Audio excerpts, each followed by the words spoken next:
السلام ورحمۃ اللہ وبرکاتہ۔ اللہ رب العالمین خیر و عافیت میں رکھے۔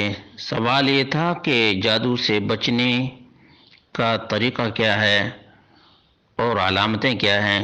اس کا جواب یہ ہے کہ اللہ رب العالمین پر یقین کامل اور پختہ عقیدہ ہونا چاہیے۔ نمبر 2، نمازوں کی پابندی کرنی چاہیے۔ نمبر 3، صبح و شام کے اذکار کا اہتمام کرنا چاہیے۔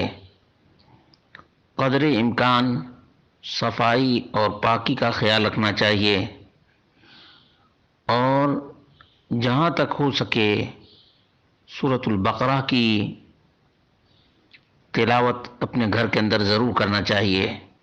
یہ 5 اعمال نہایت ہی ضروری ہیں۔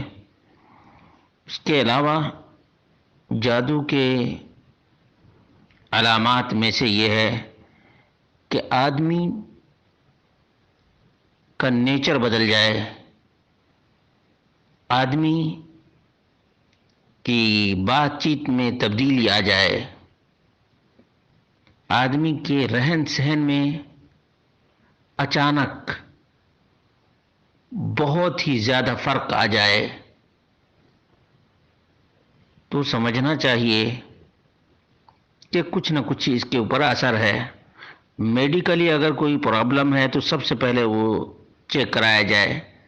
اس کے باوجود بھی اگر میڈیکلی کچھ پتہ نہ چل سکے تو سمجھنا چاہیے کہ یہ جادو ہے۔ عموماً جب اذکار اور قرآنی آیات پڑھ کر دم کیا جاتا ہے تو یہ چیز ظاہر ہو جاتی ہے۔ بس اللہ رب العالمین اپنے حفظ و امان میں رکھے، اور اللہ رب العالمین